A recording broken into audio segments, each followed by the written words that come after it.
Actually pyramids के पीछे जो मिथ्या है वो बहुत सारे लोगों के पास है। आज भी अगर बहुत सारे लोग अगर यूट्यूब में सर्च करते हैं और बोलते हैं पिरामिड्स, इसके ऊपर इसके पीछे जो विज्ञान है वो छुपा हुआ है। एंड इसके पीछे भ्रांतियाँ ज़्यादा हैं कि ये सिर्फ ममीज़ के ममीफिकेशन के लिए है, it is there to store the dead. एक बहुत बड़ा रिसर्च चल रहा है गीज़ा पिरामिड के पीछे समझने के लिए कि एक्चुअली वो मेगा स्ट्रक्चर क्रिएट कैसे हुआ। चलिए, अगर हम क्रिएशन के ऊपर अगर हम ज़्यादा ना गौर करें, बट अगर पिरामिड के स्ट्रक्चर को ही अगर हम समझना शुरू करें, तो किसी भी ऑब्जेक्ट को अगर अपने ही एक्सिस पे घूमता रहता है, आप भी ट्राई कर सकते हैं। आप भी अगर अपने हाथ फैलाकर राउंड राउंड घूमना शुरू करते हैं तो एक फोर्स फील्ड क्रिएट हो जाता है। It's called a centrifugal force. Earth ना केवल अपने एक्सिस पे रोटेट कर रहा है, वो रिवॉल्व भी कर रहा है। तो अर्थ का भी एक वेरी स्ट्रॉन्ग सेंट्रीफ्यूगल फोर्स है। इसी फोर्स फील्ड को हम इलेक्ट्रिसिटी के माध्यम से भी चैनलाइज कर सकते हैं।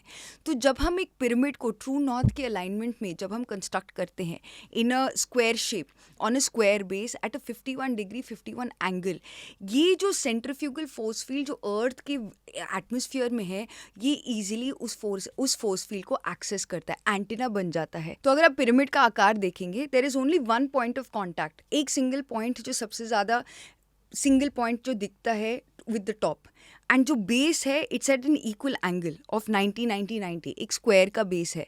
तो जब ये एक single point of antenna anchor करता है, वो सारा एनर्जी, वो सेंट्रीफ्यूगल फोर्स एनर्जी को जब वो एक्सेस करता है, वो एनर्जी एंटर करता है, देन इन चारों स्क्वायर वॉल्स पर बाउंस करता रहता है, और वो बाउंस करते करते at 1/3 of the height of the pyramid वो एक सर्कुलर मोशन में एक फोर्स फील्ड क्रिएट करना शुरू करता है। इस 1/3 of the height of the pyramid में, गीसा पिरामिड में किंग्स चेंबर बना हुआ है।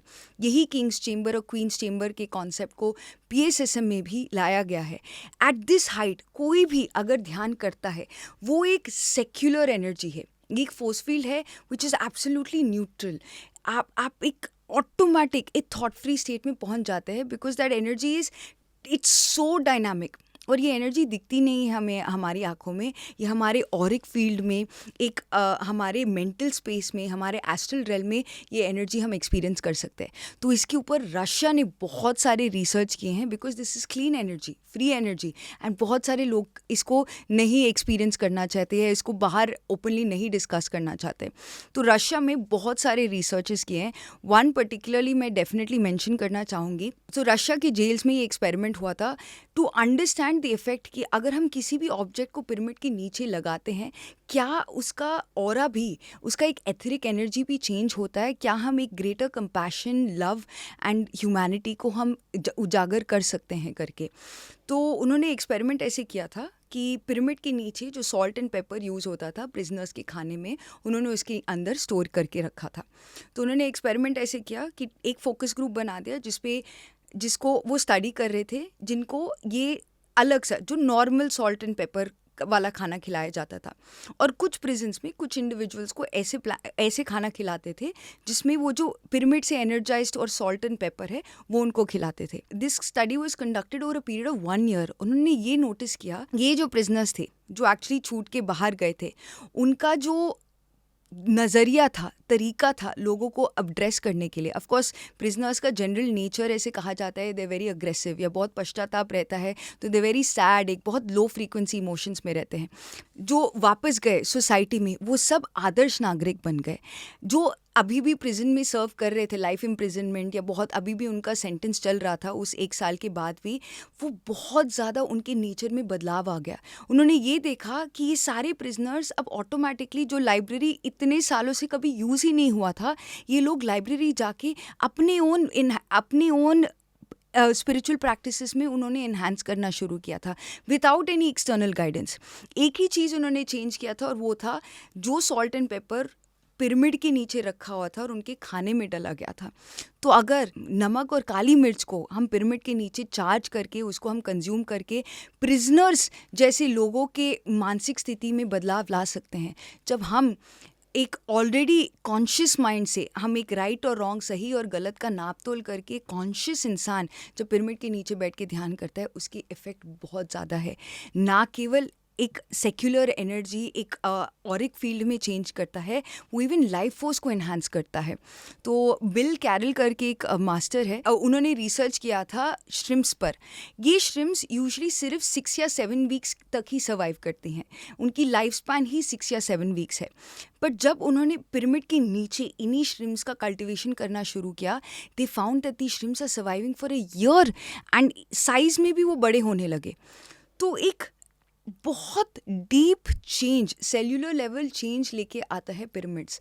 ना केवल एक कॉन्शियसनेस लेवल पे एक इंसानियत को एनहांस करने के लिए पिरामिड्स एनेबल करते हैं, और इवन एक लाइफ को एनहांस करने के लिए पिरामिड्स बहुत हेल्प करते हैं। एंड ऑफ कोर्स इतने सारे रिसर्च किए गए हैं कि पिरामिड्स एग्रीकल्चर में कैसे यील्ड को इंक्रीज करते हैं, कि अगर हम एक 100 हेक्टेयर के लैंड से सिर्फ लेट्स से हम 100 क्विंटल ही निकाल सकते थे, जो निकल के आता था, जो फसल निकल के आता था, वही चीज़ उसी 100 हेक्टेयर में 1000 क्विंटल का भी प्रोड्यूस निकल के आने लगा था। वैसे ही जो मेडिसिन्स को अगर हम पिरामिड के नीचे चार्ज करते हैं तो उसके पीछे भी बहुत एनर्जी एनहांस हुई थी। तो कुछ लोगों को प्लेसिबो इफेक्ट से सिर्फ सेलाइन वाटर को पिरामिड के नीचे चार्ज कर दवाई करके बोला और वो हील हो गए थे। So pyramids a beautiful scientific structures, sacred geometry का बहुत इंटेग्रल पार्ट है, जो हमारे मेडिटेशन प्रैक्टिस के लिए बहुत बहुत इम्पॉर्टेंट है। पूरे PSSM में अलग अलग मेडिटेशन सेंटर्स है, अलग अलग पिरामिड्स है across India and the world. सबसे मेगा पिरामिड्स अगर कहूँ तो पिरामिड वैली इंटरनेशनल बेंगलोर में है, और महेश्वरा महापिरामिड है वो है करताल हैदराबाद में, तेलंगाना में। और बहुत पिरामिड्स है across India and the world. आप जिस भी शहर में हो, आप ज़रूर एक पिरामिड सेंटर जाके पिरामिड्स के साथ ध्यान कर सकते हैं, और अपने घर में भी आप पिरामिड ला सकते हैं। तो पिरामिड आप बस मंगाना है, आपको ऑनलाइन आप मंगा सकते हैं ऊर्जाफाई पर, और आप पिरामिड को घर भी मंगा सकते हैं। छोटे छोटे पिरामिड, बड़े बड़े पिरामिड आप मंगा सकते हैं। अपने घर के बेड पर एक जैसे रॉड पिरामिड आप लगा सकते हैं, जिसको आप डिसमेंटल करके साइड पे रख सकते हैं। आप वाटर पिरामिड हो, घुटने के ऊपर पिरामिड, नी पिरामिड हो, पिरामिड कैप हो, एंड वॉल माउंट पिरामिड हो, एक मेडिटेशन चेयर क्यों ना हो, ये सारी चीज़ें अगर आप अपने घर पर एक पिरामिड भी ले आते हैं, it changes the energy of the space. और जब उस पिरामिड को कॉन्स्टेंटली आप मेडिटेशन के थ्रू चार्ज करते रहते हैं, हमें कुछ और एडिशनल चार्जिंग करने की ज़रूरत नहीं, सिर्फ उस पिरामिड को समय समय पर चार्ज करते रहें अपने ही सामने। अगर आप खुद नहीं पहन पाते, अगर आपके पास छोटा क्रिस्टल पिरामिड भी है, आप उसको सामने रख के ध्यान कर सकते हैं। अगर आपके पास कैप है, अगर आप उसको पहन कर ध्यान कर सकते हैं। अब पिरामिड के नीचे, पिरामिड के अंदर जब हम बैठ के ध्यान करते हैं तो वही ऊर्जा, उसी फोर्स फील्ड को हम एक्सेस कर सकते हैं। तो pyramid meditation is the ultimate way कि हम सबसे ज़्यादा कॉस्मिक एनर्जी को रिसीव कर सकते हैं और अपने मेडिटेशन प्रैक्टिस को और बढ़ा सकते हैं।